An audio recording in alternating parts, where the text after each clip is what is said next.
Hi, Christian here. This is Chris Talks. Welcome to my podcast.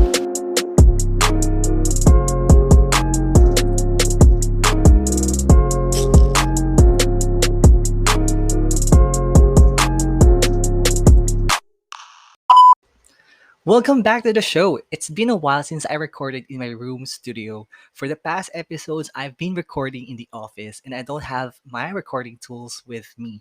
So I want to apologize for the audio on my previous episodes. It was, I don't know. Anyways, it's my last week in my current job, and I could say that I'm so proud of myself for being the representative officer who worked during the pandemic to start up a branch office here in the Philippines. So technically, I am employed in the UK, but I am here in the Philippines to start up a branch office. It was a rough road because I started working when pandemic started. I was hired February 2020.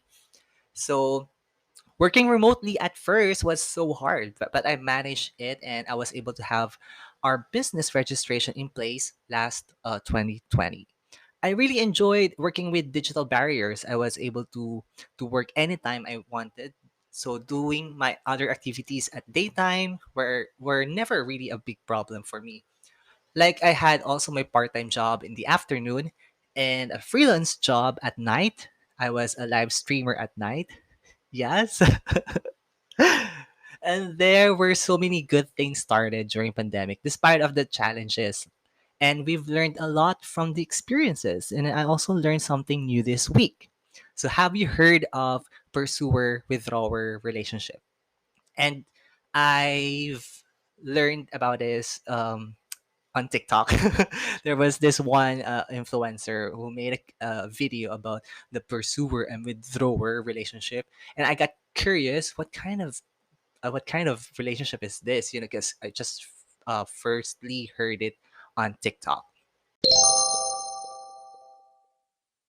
So we might not have noticed it before, but it seems that when I did the research, it is already present in all kind of relationships, and we are not aware of it. And this is regardless if you are hetero or a same-sex relationship. This kind of relationship is already present, and we have to go over with this kind of relationship. Let's go with pursuer and withdrawer. So first, let's start with a theory based on attachment theory by John Bowlby and Mary Ainsworth. It is based on the concept of a mother and a child relationship in the 1900s. Then it was developed in an into an into an adult attachment styles by Dr. Sue Johnson, Mario Michelинser, and Philip Shaver. So the theory says there are three ways we attach to a person. One is anxious, that's the pursuer; avoidant, that's withdrawer; and disorganized, the rapid switching between the two. But we will only talk about the anxious and avoidant attachment, or the pursuer and withdrawer relationship. So let's talk about pursuer. So basically, they are anxious from the word itself, anxious attachment. So they are an anxious people. So they can sense the feeling of disconnection, even if it's really just tiny moment or a tiny issue. They can easily feel or easily feel emotions on it. And as a pursuer, that person tends to fix that feeling right away. Like when they felt something, it was just one snap, and they will do anything just to fix it. They will try to resolve any issues involved that may cause disconnection with their partner. And sometimes pursuer demands answers. Pursuer is also an overthinker. Like they feel like they are doing most of the job, and their partner doesn't give back. They usually long for more emotional connection from their partners. And for withdrawers, they are typically suppress and numbing out bad feelings that they don't feel they can resolve or fix. They usually dismiss the issue, shutting down, or just walking away to avoid conflict. They feel the need to protect themselves and that they can't identify their feelings or emotions right away. Like they need to be alone. They are more, I mean, withdrawer are the type of people who you tend to do not show their feelings or their emotions to others. They just keep it in themselves and then just avoid conflict, just walk away to any kind of arguments with their partner. And usually they tend to be in an argument, they're just standing there very quietly and just listen to you with the kind of arguments with your partner. However, there are certain things to avoid, such as destructive cycle of pursuer withdrawer relationship. For a pursuer, they should be attentive to their behaviors. Like they need to assess themselves first before reassuring from others.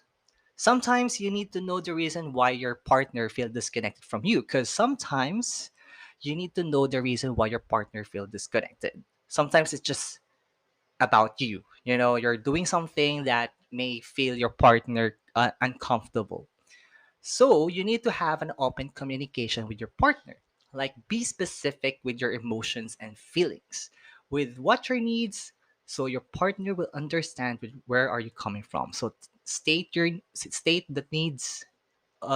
State the things that you need, the emotions that you need, the kind of physical the kind of love language that you need. You have to be open with your partner. So state what is your needs in a relationship. So something like that. So the most important is that your partner would understand you as a person, your behavior, your values, all of it.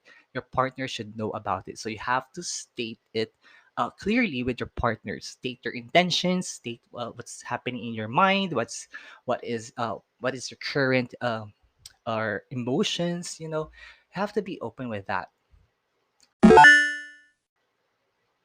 And for a withdrawer, you should also assess yourself. Just like with the pursuer, they need to assess themselves. Also, you as a withdrawer, you should also assess yourself. So you have to identify your behaviors, like what will make you feel stress or worry, what will make you feel happy, or what will make cheer you up.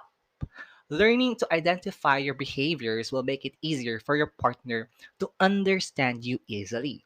Because if you keep on ignoring even yourselves, your partner will also have hard time to understand and you will feel disconnected with your partner. Learn to label your feelings.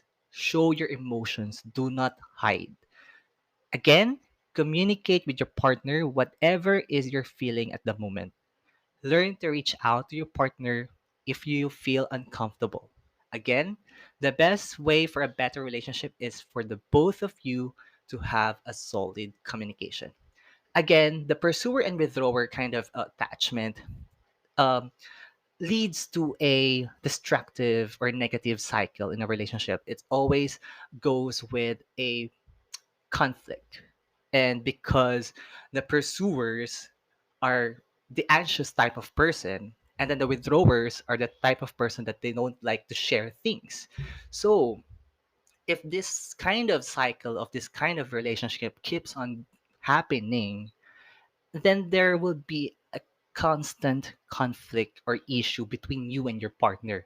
So that's why we are trying to avoid the pursuer and withdrawer kind of relationship. Not really avoiding it, but we have to manage our emotions, our behaviors. We need to, break the negative cycle within this kind of attachment. Because again, as I said, this kind of attachment, the pursuer and withdrawer, always leads to a conflict. So we have to resolve this. And by doing that, as I said earlier, as a pursuer and a withdrawer, you have to assess yourselves. You have to assess your behaviors and learn to manage it. And communication is the best tool for that. All right.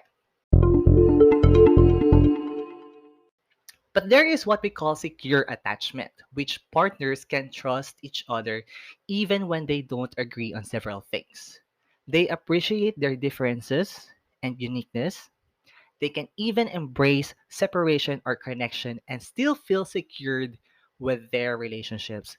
I think I would like to commend the kind of relationship with Ann Curtis and Erwan Yusuf. I really idolize their kind of relationship because both of them are doing their separate ways. Like they're doing their separate jobs. They're living independently, but still they find time to really communicate and to have a solid foundation of their relationship. And until now, look at them right now, they're really solid. And I think that's because with their uniqueness, their differences, they embrace it both. Like what kind of job Ann Curtis have or Erwan Yusuf has, both of them are really different um people. Like they have their different jobs and still they manage to work along together and build or build a better relationship, a stable kind of relationship. So I think that once you have this a secure attachment thing with your partner, you will have a solid foundation and a better relationship. And regardless of any challenges, both of you will be able to talk about the issues and solve the issues. Partners will be able to engage to a conversation where they will feel validated and respected. So, what is your role in this case? Are you a pursuer or a withdrawer?